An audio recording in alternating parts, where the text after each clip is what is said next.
them channels make way more money than how to people. So nigga teach your kids how to create content, nigga make some money.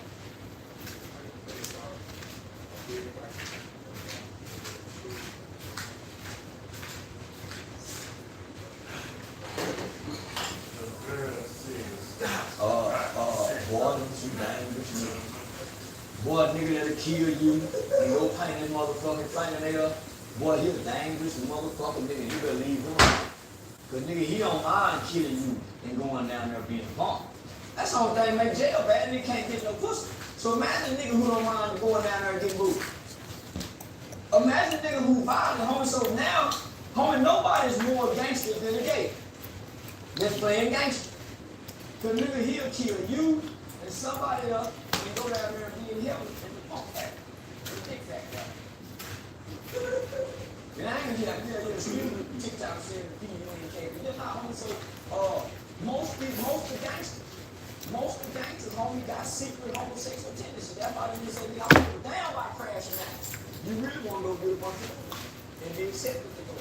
Because they accept you when you gangster anyway in prison, especially if you're a real gangster. If you're a real gangster, you can go down there and rape people. You can go down there and make you, yeah, homie, if you're a real gangster. But if you're a real gangster, you can't. See, yeah, so you gangster gang, this is dangerous. You was born, I'm spinning them. I'm on you like I'm Hey, man. Yeah, turn that shit off. Yeah, I'm talking about you can't TikTok. So when you ask that question, got what on TikTok? Yeah.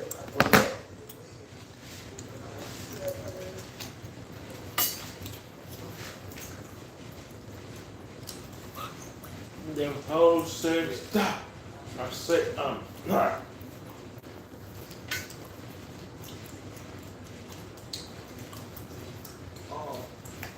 Some of us have to. But we don't know how to challenge the community. We don't know how to make the community activate to the needs of the community. I use shame tactics on it. Man, you bitch ass nigga done shot up this woman house. So the Hooper nigga shot up this 93-year-old woman house on him. And I read about it in the paper. Because me and my youth organization went to repair the building for the woman house. So I came online to shame the nigga. Shame tactics work on it. But it's also risky. So I was given a book. Let me just say this. You got 501c3s, you got 501c4. 501c4s, they're for-profit that gives money to the non-profit, right? So you got schools that's for-profit. All your bullshit schools that we see on after Judge Magic, those for-profit schools that take all your financial aid money. So there's a guy by the name of Bart DeVoe. Bart DeVoe used to be the executive director of the Annie Casey Foundation. Annie Casey Foundation is the biggest organization in America, out of Washington, D.C., that gives more than grant funds to everybody throughout the country. He gave me this book to read that's called The Revolution Will Not Be Done. See, they tricked us and told us the revolution would not be televised. The revolution would not be funded. So there's a book called The Revolution Will Not Be Funded. And in this book, it breaks down what, who, what, when, where, and how non-profits was created. Non-profits came about after the civil rights movement. Black people didn't need non-profits to help black people. Hey, neighbor, can I borrow some sugar? Yeah, neighbor. One neighbor across the street, your mama ran off. Ain't left no money. The neighbor across the street used to make sure y'all ate. The neighbor next door used to whoop your ass. So we were self-sustained like that. So in the 60s, after the civil rights movement, non-profit, they call it non-profit industrial complex. Why you think so many factories? Non-profits was created to bring social movement like the civil rights movement. So you got a non-profit and you're different from the social movement. So you're supposed to find out a way to self-sustain and use the real people. What you mean by that? We sold barbecue. Remember I told y'all I was selling chopped beef and pork. We sold barbecue. I sold fake exit certificates. I sold weed. I made drug dealers give me money. I had prostitutes giving me money. I went back to the community. Why would I target my community? Because they're the largest consumers on earth. Nobody spending more money than black people. Y'all ain't got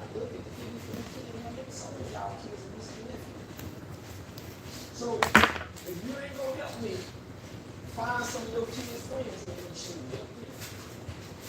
So as a black business, you have to create something other than your business for your people. A job training program for your young kids, or a community service opportunity for the people that's on probation. You got to create something other than your business, or you're going to break into your people. So we have to think self-sustainability. Right?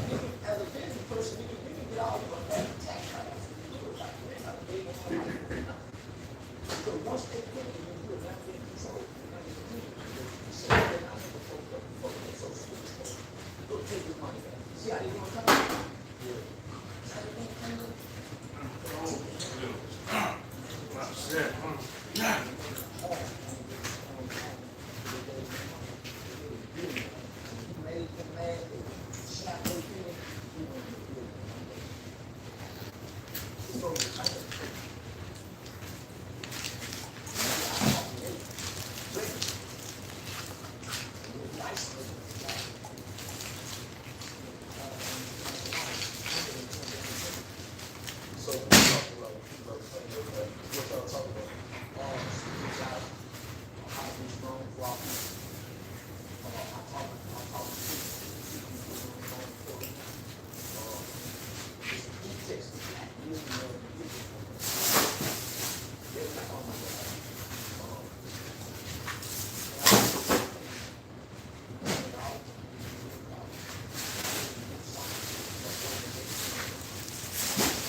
But nigga, our mamas and our grandmas, they'll go get a to the teacher, and he balling like a ball player. So we got the money though. We just gotta find a way to extract it from our people.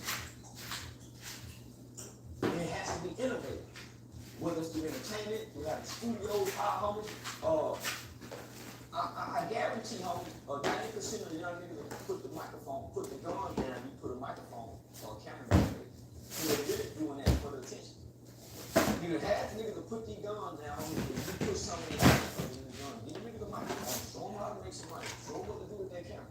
You get five young niggas, whole line or some weed niggas, or some high visibility vests, and tell the niggas, leave me back here 60 days, nigga, y'all save money, I'll match y'all to buy a little truck, if you're working truck. Show the nigga how to get an LLC started with a little click. Go get them water boys and then go get them niggas to contract and cut some apartments, some business. Show them how to work a buff load. Put something in their hand, my nigga, where they ain't got to be dead.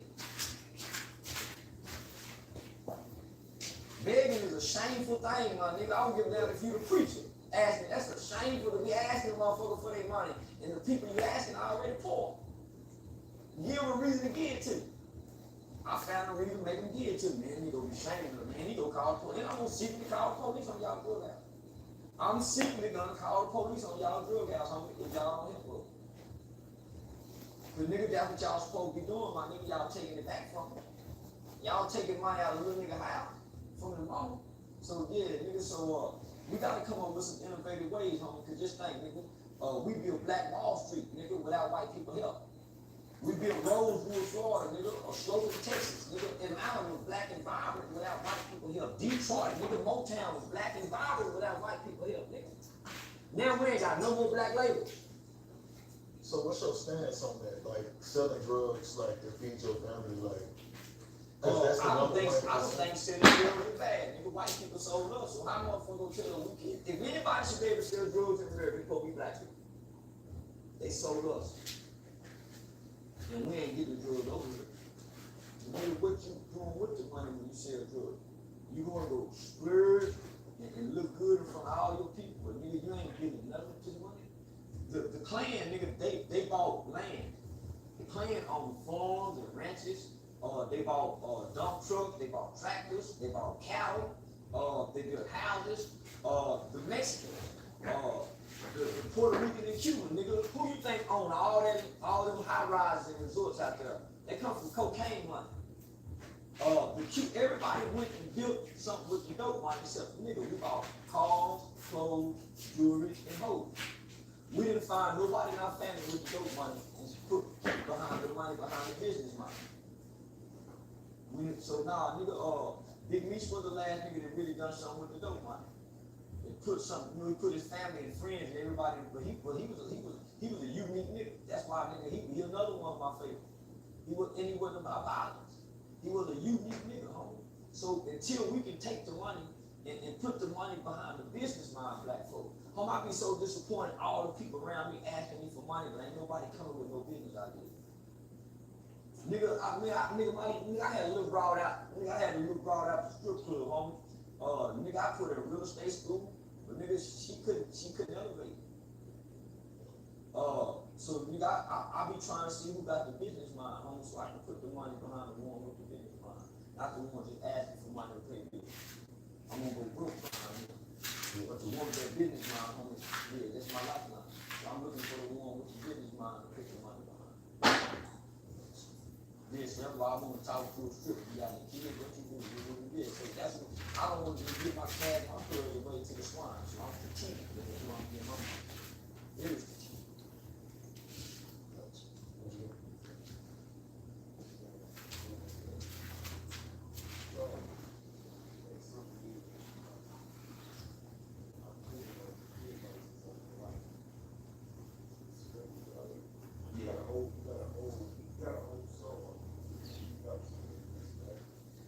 My spirit took a breath when you said that.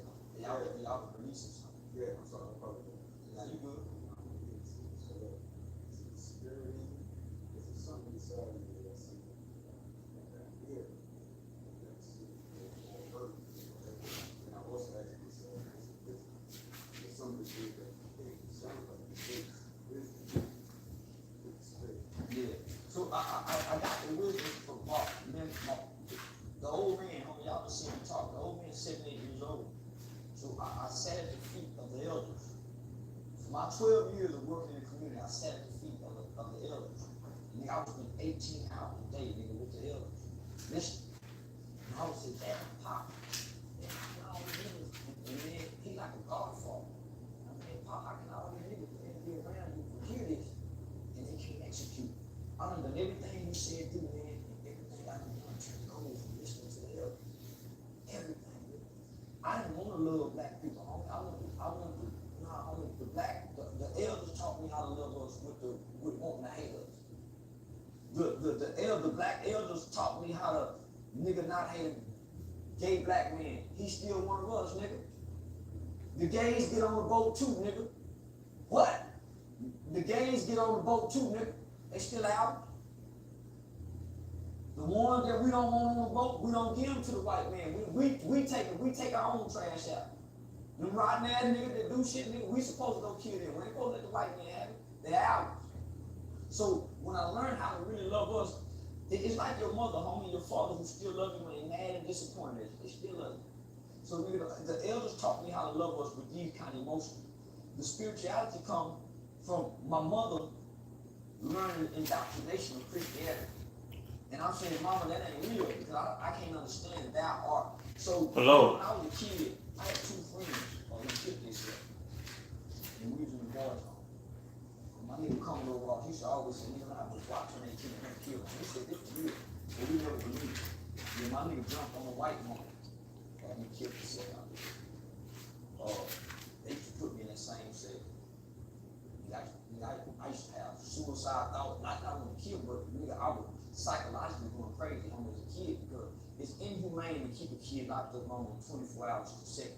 Yeah, it used to be bad because I was a bad actor. But psychologically, I'm still a kid. But I'm playing bad. They used to put me in the same cell with my nigga kill himself. And I'd be looking at them vents home. I ain't have no Bible to read. We used to try to God. And I used to tell my mom, I don't want to. I can't understand that. If I call for the chaplain, I gotta wait for a day to see the chaplain. How do I get God right now? If motherfucker lock me away, nigga, and I ain't got a Bible. How can I access God? And nigga, I found a way through the Spirit. So I don't want, you can't read, you can't tell me, nigga, I found God in the Spirit. It says in spirit and in truth. So nigga, I had to go learn the truth and access the Spirit. And you can't access the Spirit without the truth. Nigga, Jesus wasn't shit till he got the Spirit. It said it was the Spirit that rose him from the dead. It was the Spirit that equipped him to walk on water. So give me that motherfucking Spirit. Fuck the prophet. Nigga, give me the Spirit, God, because Mama said that it's the Spirit that writes God's word upon your heart. You ain't never got to read the Bible. The Spirit will write the words on your heart. So if that makes sense, give me the Spirit then. Fuck it, I want the Spirit. So I tapped into the Spirit because I had 2 childhood friends commit suicide. And I didn't want to kill myself as a kid. I didn't want to kill myself as a kid. I was locked in the cell and having suicidal thoughts. So God was visiting me in a dream or whatever the Spirit. So I got the Spirit through dreams or even visions, shit like this.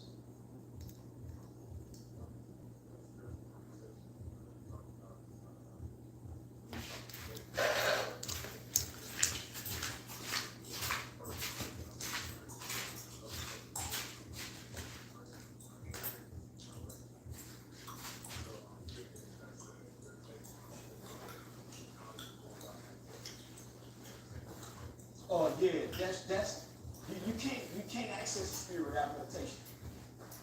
Because the Spirit comes in thoughts. It's energy. Feeling is energy. So meditation, homie, it aligns you to enter into the portal, to have access to the Spirit. Be still, nigga, get quiet, and watch what happens. Why do you think people run from isolation and silence? Shit? People run from that. Most folks don't want to be by themselves in silence, nigga. And meditation takes you there. Meditation, in the beginning, when you try to do it, homie, it ain't comfortable. Because you have to act. You have to go, nigga, to go inside of you. That's when you go find God. And we've been trying to go outside of it. So you meditate. Well, you go to thinking. I start hearing from God in the Spirit. That's why it's what God sound like. They can't tell it. But if you meditate, you hear it. So, because I know what I know, I told that nigga Kanye, I said, nigga, I'm intellectually and spiritually lonely. Because I can't buy those freaks. I can't find this energy to replace it. So I'm spiritually lonely. So, yeah. We can't find real niggas that want to go on this journey. It's uncomfortable for you. And then you find peace. You find peace. And I'm at peace. Yeah, I'm at peace, but I'm lonely on the journey. That's why I'm in the strip club. Yeah, it's time to go to sleep. So when I go to sleep, I can tap into the God when I sleep. Go ahead, go ahead, bro.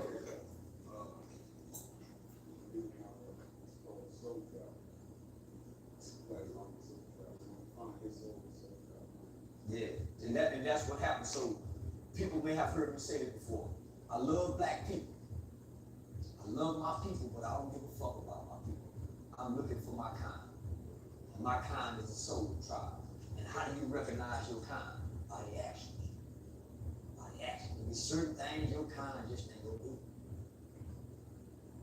So that's how I was able to separate and find my tribe. My soul tribe.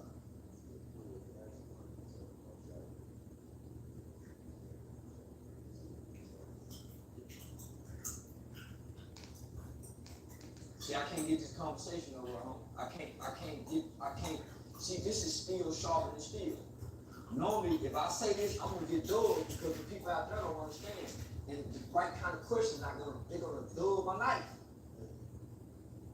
They're gonna weaken my iron. Because iron sharper than iron. And yeah, man. So that's why I say I'd rather buffer for the man. It's a buffer. You sure like me and Karen?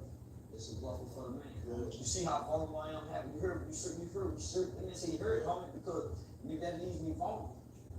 What if a nigga just start attacking? Homie, now I got to go get, nigga, that's why I get so evil and ugly with my words, nigga, because I done got vulnerable with my spirit, nigga, and you trying to make mockery, nigga, that's why my words become so venomous to black people. Yeah.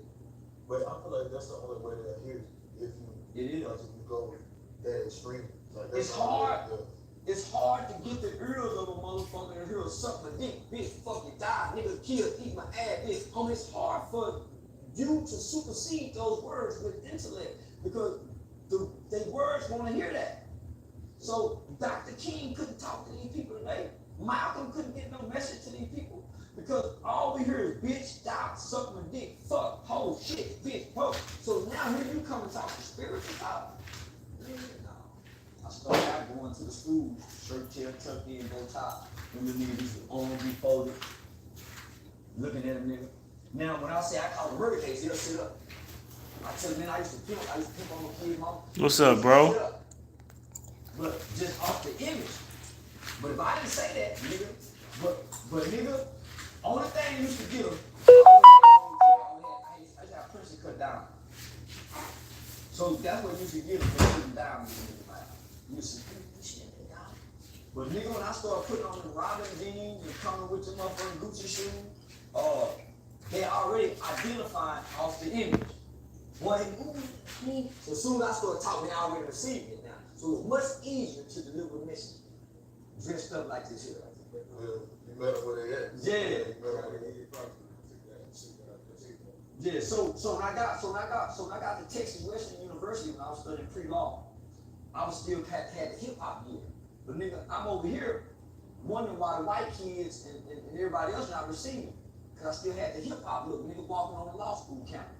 Nigga, when I switched back up, right before I started the youth organization, when I switched back up, I was more receptive with that image because of where I was playing. But now I'm coming back to the community doing politics. I was much more receptive in the political realm with that image. But when I went and put on this image right here, it's like the force of God joined. Nigga, I became a force to be reckoned with the message. And I got everybody's attention dressed like this. Now they say, oh, he trying to look like the rappers. Whatever it is, it's a force. So on he who controls the image controls the mind. That's all I can say. I don't think I'm good. That's the truest thing I've ever read.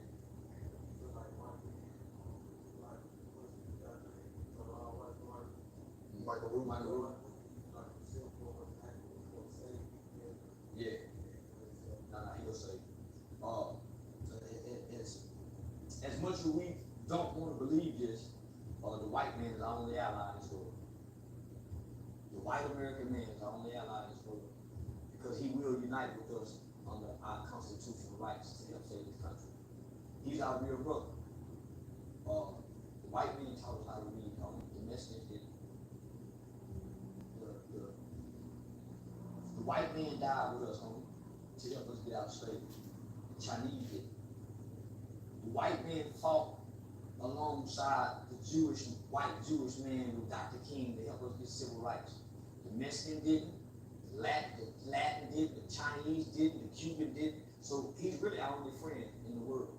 Because as much as y'all want to believe, if y'all leave this country, nigga, they gonna kick you worse than your ass and go somewhere else. Go to Africa and watch how the Africans treat y'all.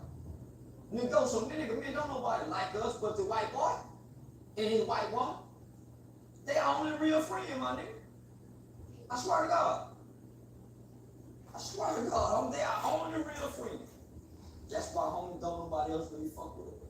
But white people. Everybody else use us for economical benefits.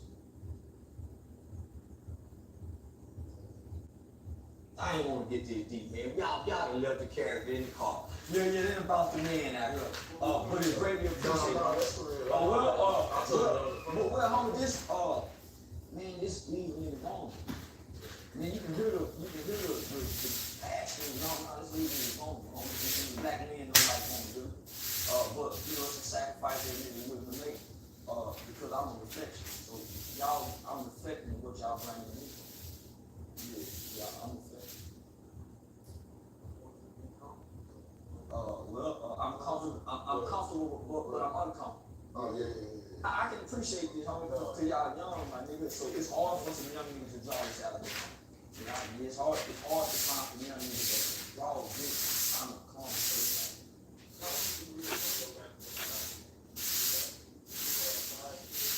Yeah. I gotta say it on hometown.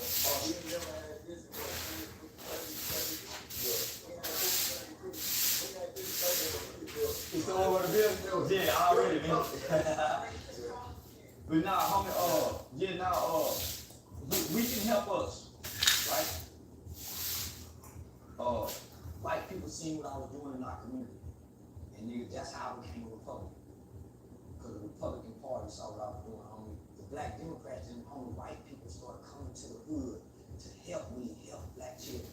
White people started flying me to DC since we Charleston. You know, there was a law for black children being sent to life without parole at 12 years old. White people can't teach you. In Charleston, do you have your non-property law? Do you know about the border? White people started teaching because they saw what I was trying to do for black people and I was sincere. So once they see we really serious, nigga, well, they got to see us doing it on our own. And then they'll do it.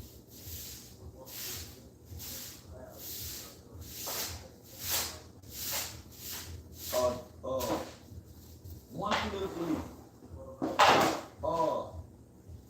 How many?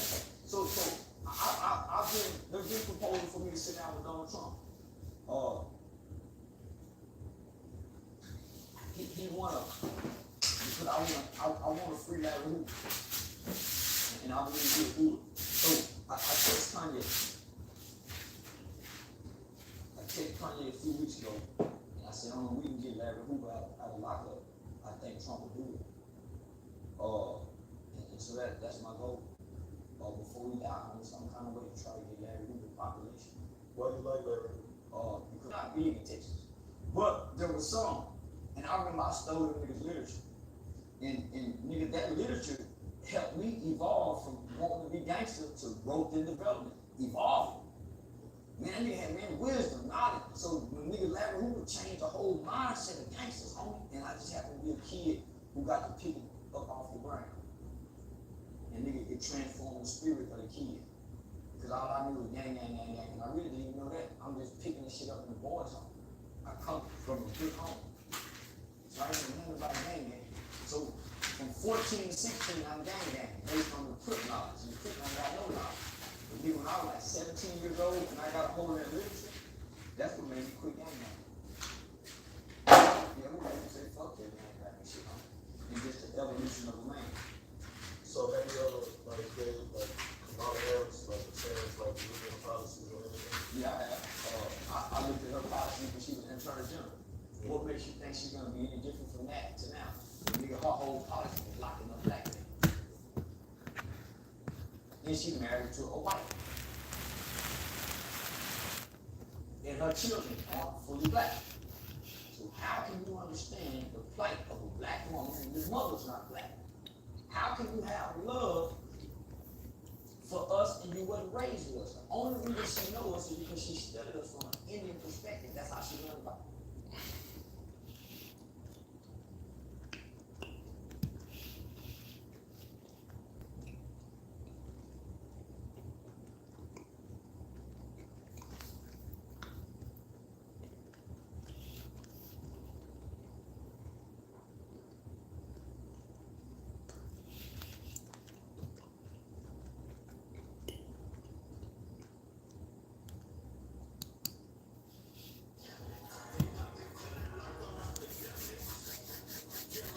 Couple other things that I seen popping off.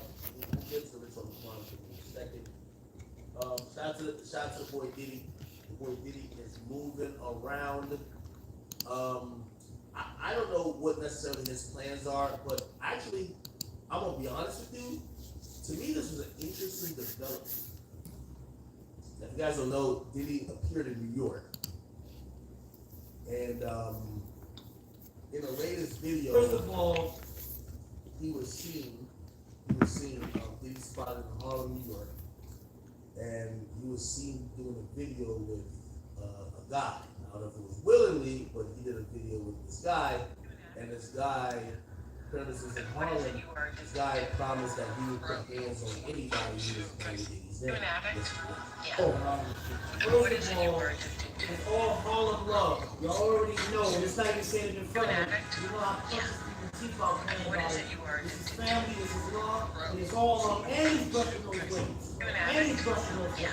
This is Boomy School groundwork. All of you already know what it is. Love, ain't nothing but love. Yeah. Now, first of all, it's all Harlem. Now, let me tell you what I think about this. Jack, I personally believe that we are in the end game. We're in the end game with the Diddy situation. And what is it you are addicted to? Let me try to explain. So for what you got told is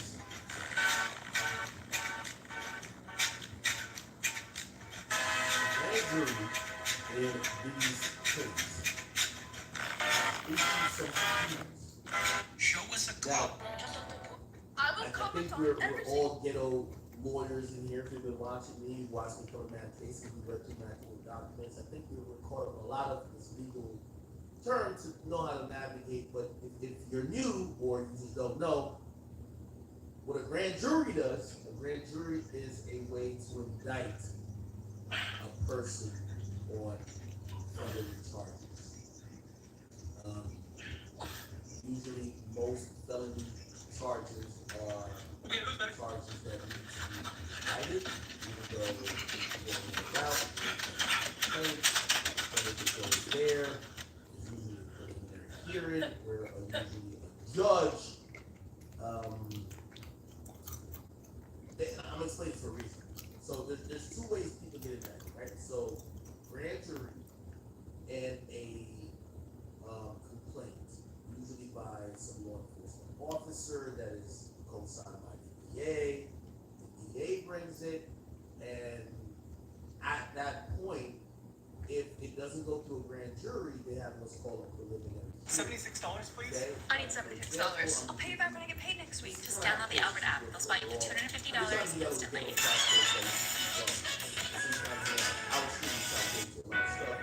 ASAP Rocky, The man who gave everything for the sport, there's no grand jury. even breaking major bones. There was a preliminary hearing. Okay, so just to kind 600. of I was coming up on rep number 8. And all of a sudden,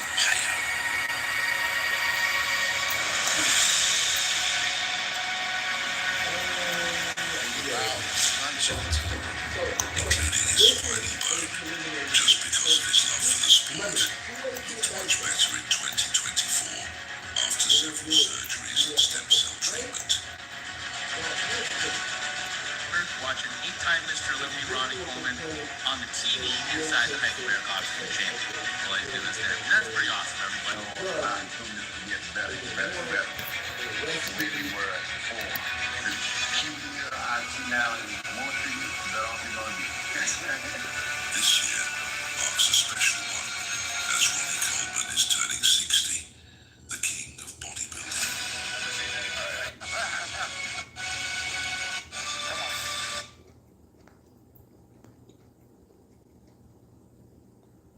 We don't have a giant lizard for me to fight with, so they're going to make it in CGI. So I have to fight with a tennis ball and a stick for some of the stuff, which is really hard.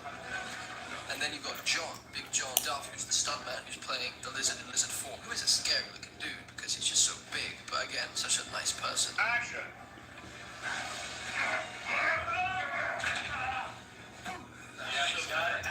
This is the 1 millionth video on YouTube with this song as the audio.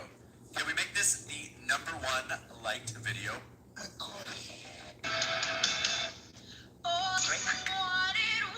minor.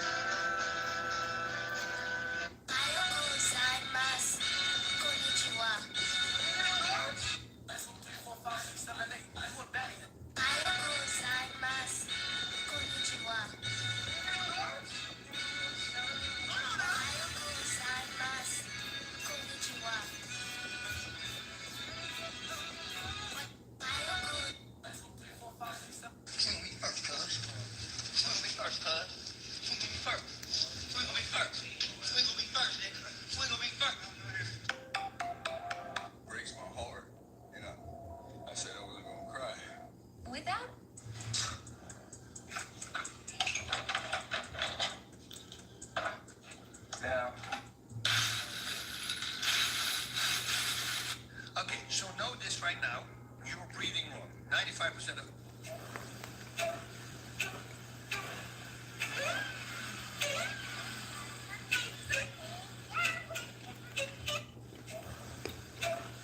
Niggas say I'm out of town, I'm in Hong Kong. I'm just trying to get this cash in Hong Kong. I don't care about fighting, I'm in Hong Kong. Nigga coming looking for me, I'm in Hong Kong. I just went to the store, got a honey bun. My mama just called, said, got some money, son. I forgot what time it is, I'm in Hong Kong. If they looking for me, tell them that I'm Hong Kong. Team Fisherman, we're making a difference. Let's keep posting quality fish releases using this audio and the hashtag #IRespectFish. Team I mean, the folks you know right now, tonight they street on street, this line, but I ain't got 2,500. Your folks died, your friends died, you have kids. What you doing? The whole plan was to get the money. If you ain't getting the money, something going wrong. I mean, the folks you know right now, tonight they street on street,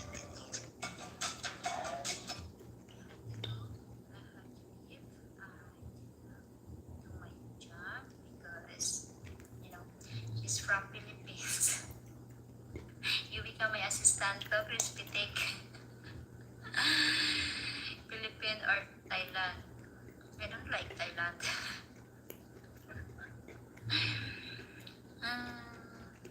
I am from Philippines and Crispy Thick, she know me.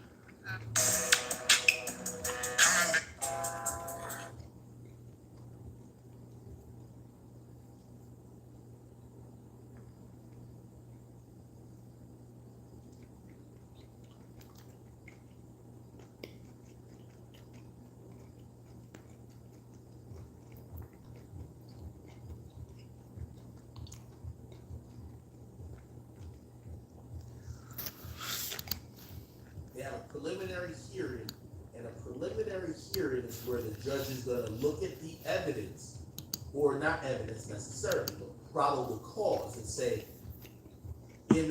for a charge of murder or a charge of attempted murder,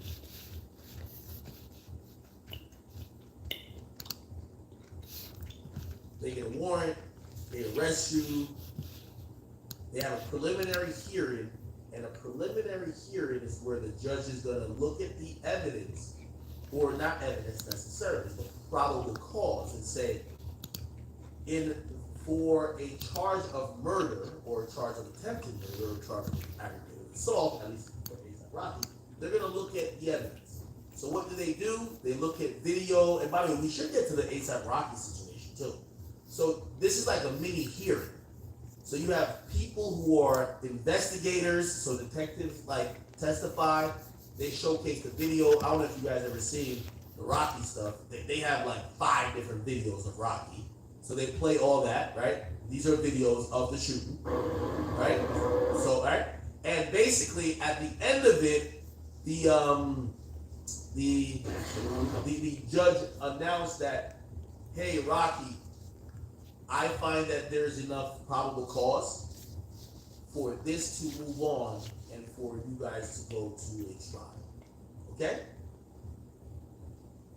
That's a preliminary hearing. Now, what's happening with Diddy is not that. It's what's called a grand jury proceeding to see if they're going to go to a trial. Now, again, I'll tell you what most lawyers will tell you, and I know I got lawyers in here, they'll agree. A lot of them will prefer what's called a preliminary hearing, which is this, where Rocky went. Why? You are allowed to be in there, you're a lawyer too, and you get to rebut certain things, and you get to at least put up a defense or a possible defense that the judge could hear. In a grand jury hearing, it's usually secret, and the person being accused doesn't know, doesn't get a chance to participate.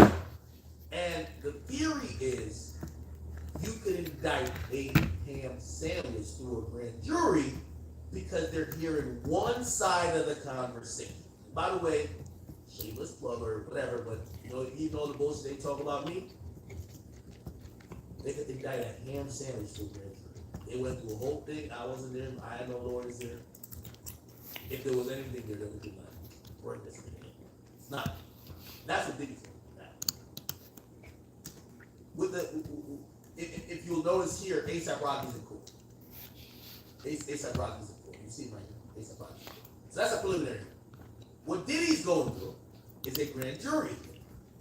Now the grand jury is like an interesting thing, and it's different via state and which state, and also interesting via federal, which this is federal.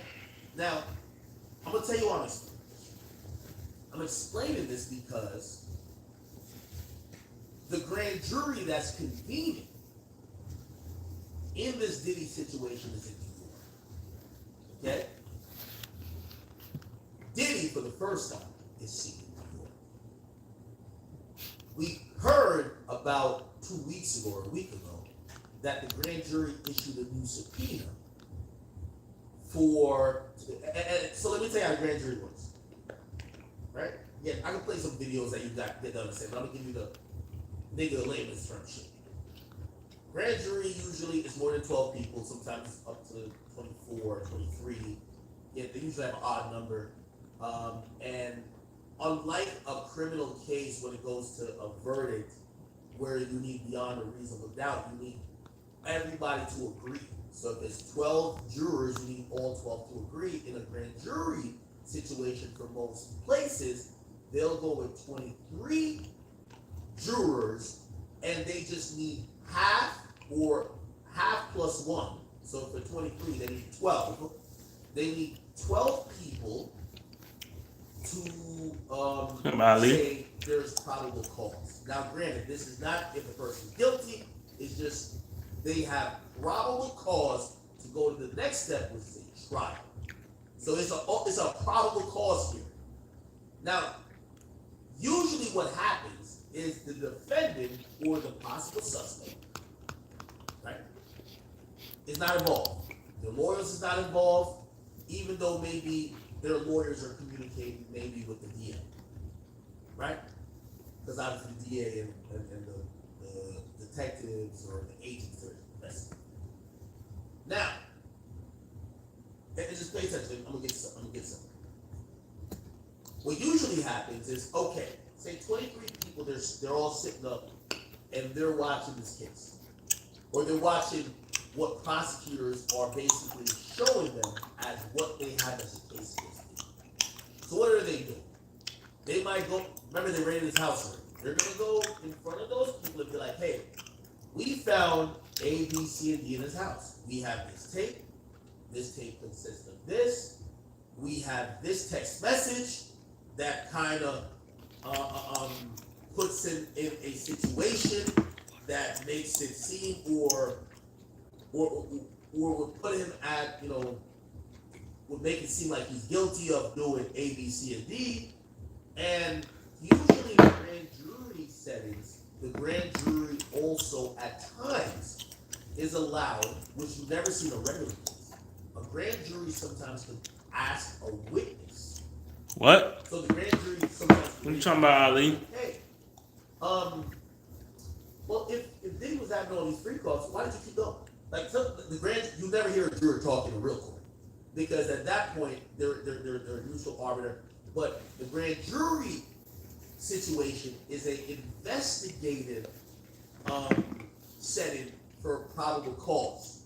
So the grand jury sometimes could ask questions. They could also, and that's what you'll hear. There's a grand jury subpoena, right? There's a grand jury subpoena for a hotel that relates to Diddy staying with her, which is 50's ex, which is Daphne Joy. Now, what that means is that the grand jury, they're working hard here. By the way, allegedly, they've been convened for close to 60 days, if not more. So they're looking at all of the raids, like all the relevant details that the DA has given them from the raids, from text messages, witnesses, and they're trying to still corroborate more to see if whatever charges, we don't know what charges, because again, this is still secret. And yes, as the grand jury, from that proceeding, they might have either questions or more info that needs to be ironed out before they say there's probable cause, that they issued a new subpoena related to a hotel in Florida. They did this last week. It said, according to new legal docs obtained by TMZ, federal prosecutors from the Southern District of New York got a subpoena requiring that a fancy hotel call up documents and other evidence related to Diddy. Diddy and his ex, Daphne Joy, are both named in the subpoena. That's very fucking important. Now, based on that, let's go Diddy, Daphne Joy. Now, again, this is 50 Cent's ex. This is 50 Cent's ex. But, let's see if we can.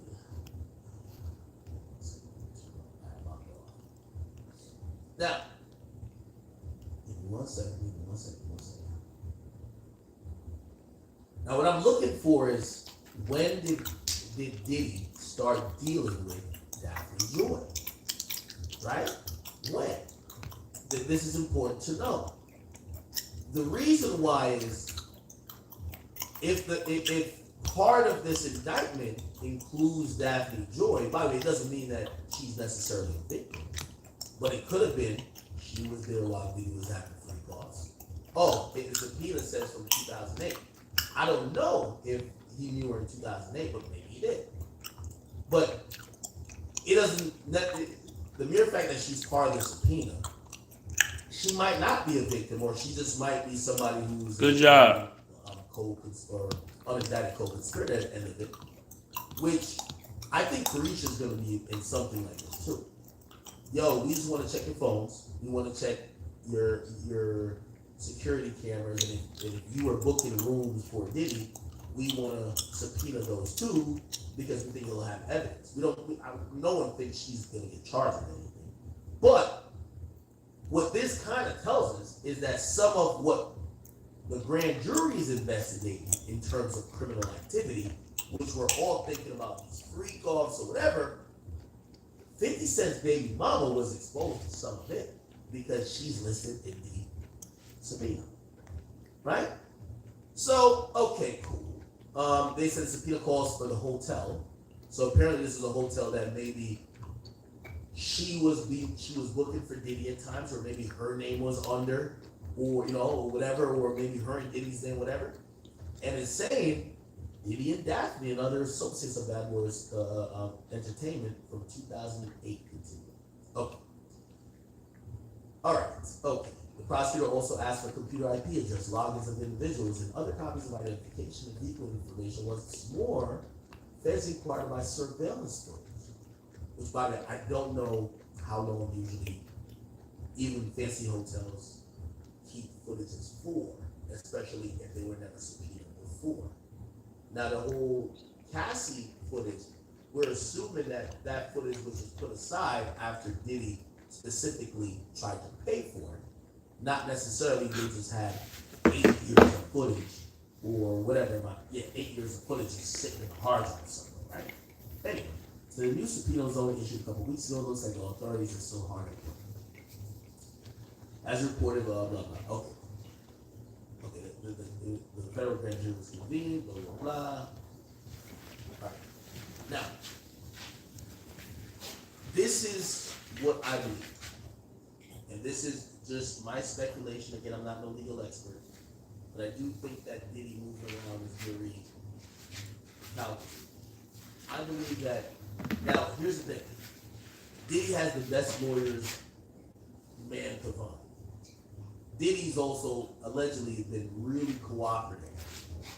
Doesn't really affect if he's going to be indicted or not, but it probably speeds up the process and probably allows him to give a favorable look to the prosecutors, who are probably seeing shit that they're trying to have to. If somebody has to paint a picture of you and you at least give them some type of help, it might be a favorable thing for you. Anyway, here's the point.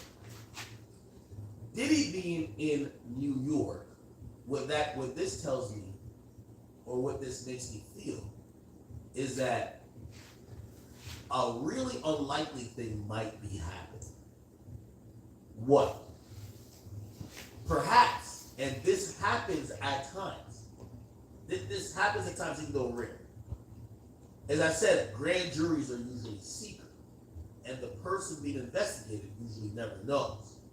Obviously, Diddy knows, but they're usually not involved in the grand jury process.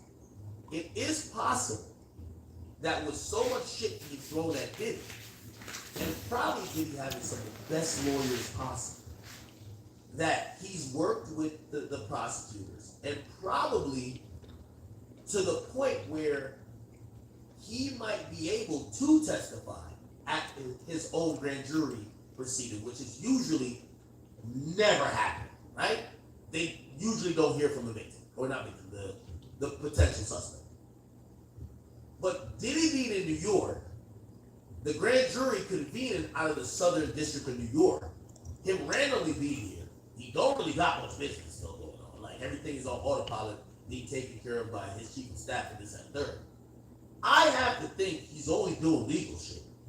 I'm thinking that he might be in New York to potentially come in to the grand jury proceeding. Again, this is a 1 out of 1,000 situation because they usually don't bring in the person they're investigating.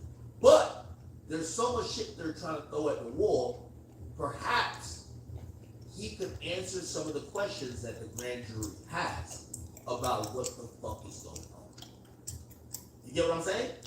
So, if I'm right about that, which again, it would be a rare situation that would even happen.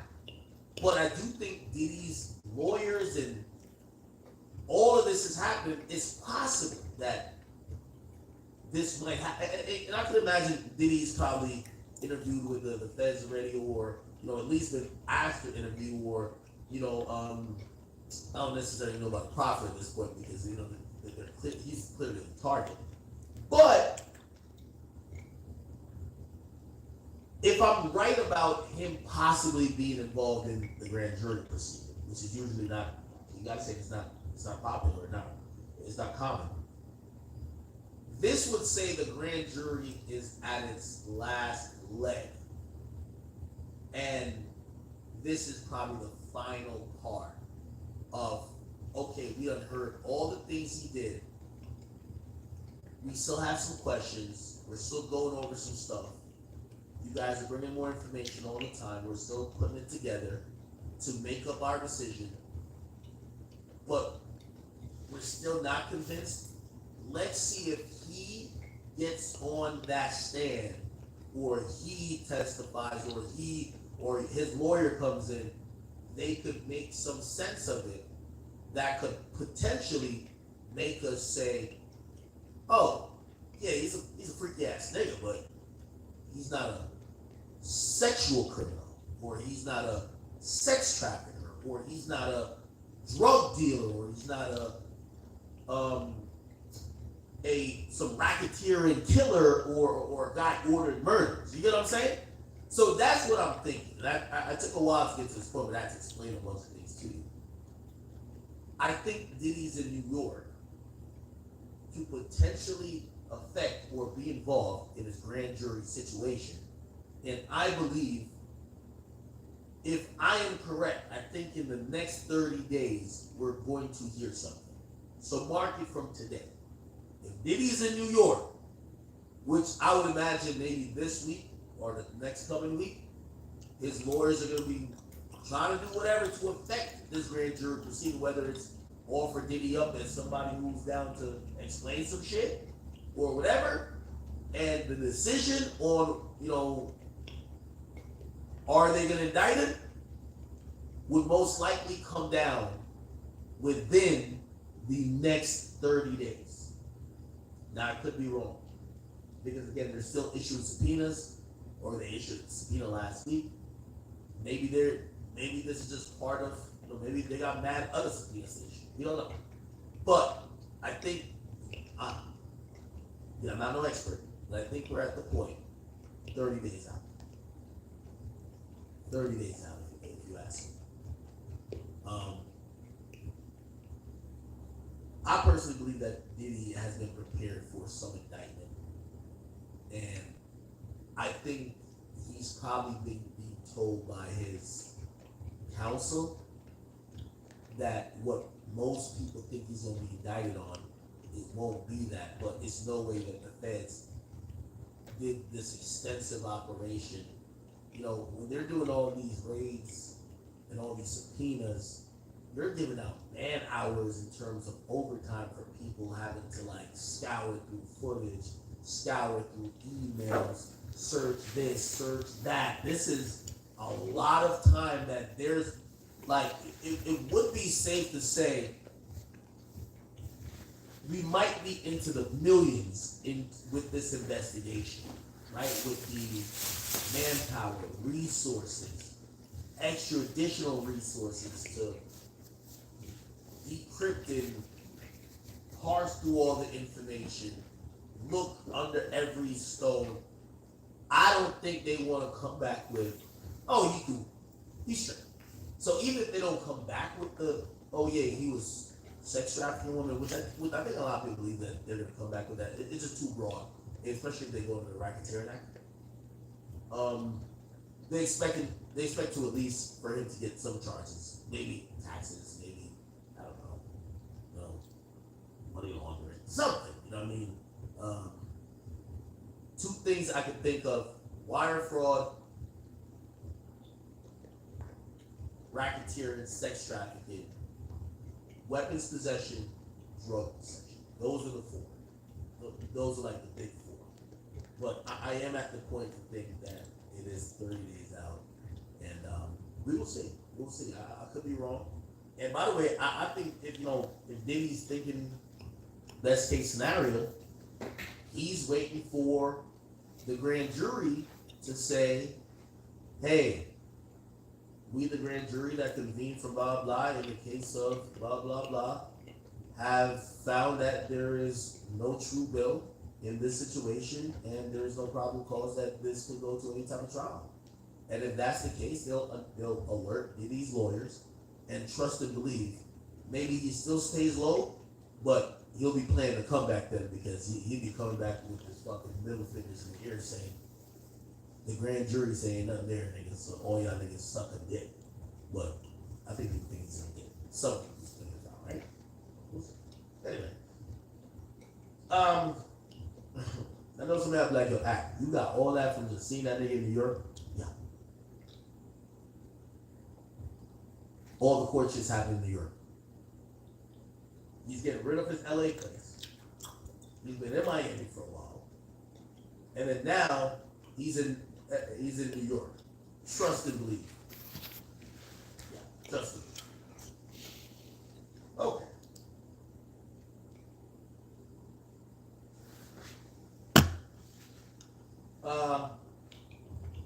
Really quickly.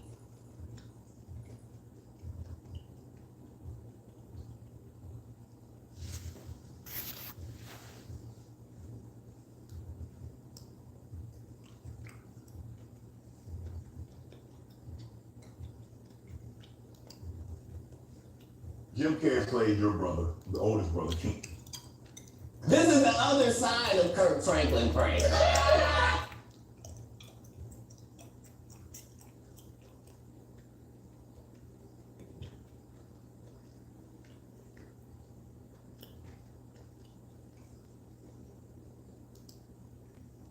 The Bush guy, bold and smooth survival skills.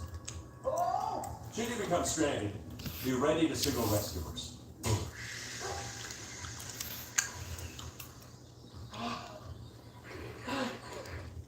Man, like I don't own a lot of like jewelry and things like that. Pitch in the chest, boy. Man, that little bit like that. You fired it up later. Yeah. You're the youngest. Yes. Of 10. Yeah. You mentioned that how you grew up. Your family is very close. They're 10 comedians, so I'm the butt. So they worked on their material on you, huh? Yeah, I know how to take a joke. That's why I'm so patient. That's why I'm like, I don't get no trouble or nothing, because I know how to like, I could take it. I could take a hit. So with all 10 of you guys, because I know Keenan is the second, is what they call me, baby. He's the second oldest. Yes. And they, excuse me. Keenan was so successful, he made my oldest brother. We discounted that nigga. It was like, nobody listened to Dwayne, just Keenan. No, Keenan was my parents. My mom called, we called him John Boy. Okay. Because, you know, he was that pioneer that came out here and set the trail ablaze for all of us to follow. Right. So what was it like with all 10 of you guys in the house at one particular time? Because I know Keenan's about 15 years older than you. I don't know how old the oldest brother. I was the baby, so we only had a four-bedroom apartment in the projects in New York, and my parents, I think my mom didn't want to get pregnant no more, so she was like, Negro, you sleep in that room, I'ma sleep in this room. So then it was me and my brothers and sisters, and boys in that room, girls in that room, and in bunk beds. It looked like a modern day slave ship. And so I don't know if in a black family, you don't know if we all there at one time. I had sisters that, you know, somebody got arrested. I got sisters that was having babies, so they moved out, and then Keenan went to college, and Damon, who knows what Damon did? Damon probably ran away and did something crazy. So it was like in and out, but the family home was always there. So what was it like for you being the baby? Because there's expectation. The mom's like, okay, when you have older siblings, they look after the baby. They basically raise the baby, the older kids. Yeah. Was it like that for you and your family? Yes, but no. My mother was very, hands-on, but there were certain things like she didn't do. Like my mother at a point she stopped cooking. We became like elves. Like if she stopped cooking, she stopped cleaning. Everybody had a day. Right. You know, my mother had basically a cleaning service. I had to do laundry. I would take all the 10 Negroes' laundries on my back. No, we didn't have a cart. Right. The laundromat was like 5 blocks away. My friends used to call me Black Santa Claus because I would have this laundry, and I would take 10 trips, back and forth, doing the family laundry. Right. My mother raised us to be independent. I had a day in the kitchen. You know, it got to a point, I was like a gourmet chef. Keenan and Damon would come home from California, and I would run to the store with my brother Sean, and we'd go get food, and my gift to my brothers for being so good to us, I would always cook them something. I had my daddy's big drawers on, because we were poor. And my brother used to say, Keenan, you can see a little thing. Through the hole, because my father had the safety pin. Right. And because he was poor, and I would just be in there chefing it up and cooking them French toast, and Sean would always have that seat right next to Keenan, and I used to be so jealous because I used to want that seat, but I was busy cooking. You know what I mean? That was my contribution. What was a typical meal like for 12? Because your mom and dad, and you got 10 brothers and sisters in the house. So how much was being cooked? What was being cooked? Whatever we had. It depends. Some days you had steak. Some days we had chuck. Come on, man. There wasn't no sirloin. No Wagyu. Ain't no A519. It was chuck, ground chuck, and put some peppers and onions on it. But most of the time, it was what we had. My father was funny. Me and my brothers, we teased him because my dad, my sister became like vegan. She went to Wesleyan University. She came back and she had this vegan diet. My father was like, "That's a great idea." So now we was vegan and everything was rice, and he would look in the closet and there'd be nothing in there, and he'd be like, whatever it was, we got some string beans, we got some cornbread, and we got some lard. All right, and rice. We're gonna have a nice cornbread, string bean, lard rice. And that was it. Me and my brothers are so poor. I remember one time, my sister Nadia created this meal called moolah mush. And it was basically flour, salt, pepper, water, and lard. And you cook it up and you make it like a little pancake. Okay. And we call it moolah mush. We didn't have the good cereal. Right. Remember that you have frosted flakes. Nigga puffs. Wheat puffs, like it wasn't sugar crisp in the bag, the big ass bag. It wasn't sugar crisp. No, we had the dry ones that you had to add the sugar in till you walk until your milk got great. Like we grew up poor. I wouldn't take back my childhood for nothing. As hard as it was, You know what we had? We had love.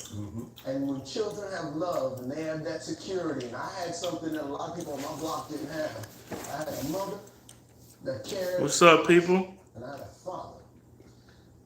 The importance of a father, a man that is there. Those times I'd be like, nigga, why don't you leave? I see this Negro out every day. I thought my father's name was motherfucker until I was like 9 years old. I'm like, hey motherfucker, can I get some money for school, please? My mother frustration, poverty, a lot of arguments was poverty make people argue. So it was the security, and my mother wanted what's best for her children. I'm not mad at my mama for arguing with my daddy. I just, except on school night, say this shit for the weekend, so I can get that rest for school. And you wonder why I'm bringing home D's. And so my parents argued a lot, but they stayed together. And I think that was important for my family. Growing up in the projects where there's a lot of broken families, the difference between my family and a lot of families out there, we had a father and a mother. My mother used to watch us from the windowsill. There's a black windowsill. My mama had black elbows. Light-skinned woman, black elbow. Why? Because my mother would sit there on the windowsill with her elbows and watch her babies play all day. All day. Kenan, don't do that. Don't cross that street like that. Sean, no, don't you fight that boy. You know he's too big for you. David, don't you kick that cat. What if that cat kicked you? Would you like that? My mother would discipline us from the window because she kicked her. My father, we knew we had to answer to two things we had to answer to. My father and God. And we feared my father more. Because God don't have a belt. My father, he was my ass so bad that his belt was tied. His belt was like, and I hate when he pull out that ironing cord. I used to hate that. But we used to always laugh. We used to listen to him get our ass whooped. And then my sister, we'd come out crying and we had welts all over us. And my sister was like, well, that's all I got to say. Hey man, this is a real fire. It's hot. I didn't know it was a real fire. I thought that was like some. No, that's weird. One of them bullshit ones in campus. You got a real ass fire here. Maybe it's the eating. What's this called? Shea Valley Portier. It's the Shea Valley Portier. That's what it is. Let me ask you this. How different do you think your life would have been had you not had 9 other brothers and sisters, including yourself? Let's just say for the sake of argument, you got 4. Do you think? Because I think it was really hard. Your dad probably, you say they argued a little bit. I don't know how much. But let's just say for the sake of argument, there's only 3 kids. Do you think it probably been easier with the argument your father to leave, but because he's like, I can't leave this woman with 10 kids? My father would have left for 3 kids. My father was God raised my father. And then my father didn't have a father like that. Okay. You know, God raised my father to the point to where my father knew the Bible so well, he could quote scripture. I needed a scripture on love. Corinthians 13:7, chapter 4. Love is patient, love is kind. My father knew that book because, and I'm why? He said, because God's in that book.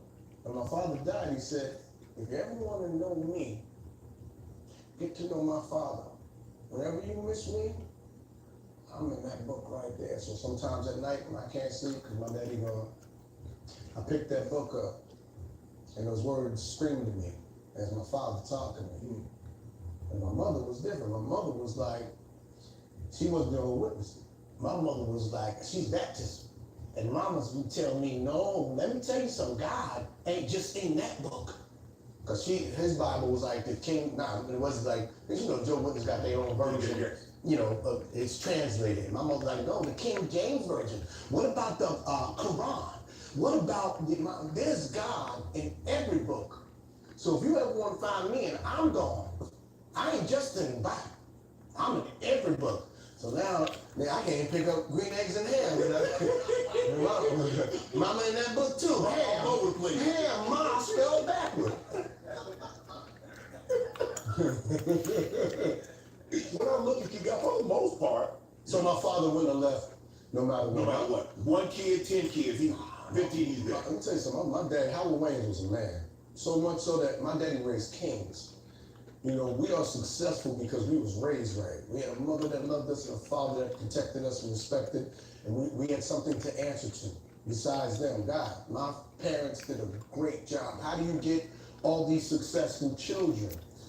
My parents did a great job, and then Keenan. What's up? Wait a minute. What's up, my boy? They're saying 0 in here. You still in here? They were them. I have a special good grief on Amazon Prime. Yeah, buddy. Yeah, what we doing, boss? Yeah, buddy. Right, wait. You should have an appreciation for your parents being like you do now. Because a lot of times when you're going through an event, they're telling you things, man, you don't know what you're talking about. I'm a kid, you know, so forth and so on.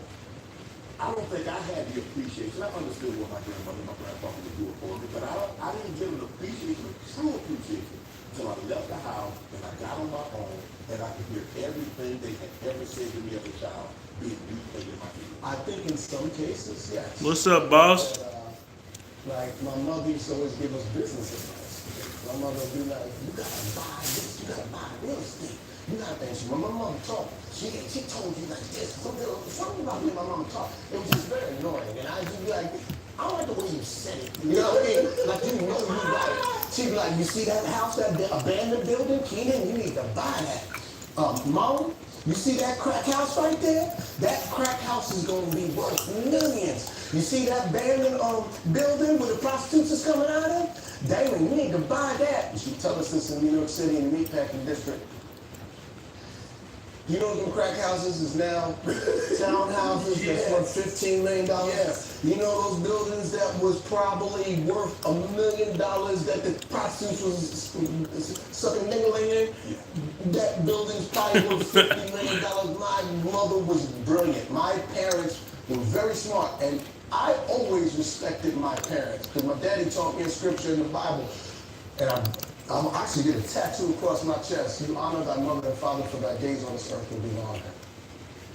And what that scripture means is basically, man, trust that God gave you great parents. Trust that whatever journey they gave you, that you got to honor them. I don't care if your daddy wasn't in your life. Maybe your daddy knew he wasn't shit. And he decided to go, but at least he made you. Even in that case, I'd be grateful for my father. The scripture is just about being grateful and honoring. I honor my parents now with my walk. As a father, I honor them. I take care of my kids. I'm a man. I am a man. My brothers are men. My father raised good men. My mother raised good women and good men. And we take pride in our family. You know what I mean? And I honor my parents, and I always have. To the point, when my mom lived on the West Coast, I fly home every Monday. After a gig, I don't care where I was in the world, I fly home after a gig, I be tired as shit. So when I get off the plane, hey woman, get dressed, we going on a date. Oh, where we going? Don't worry, we going. I was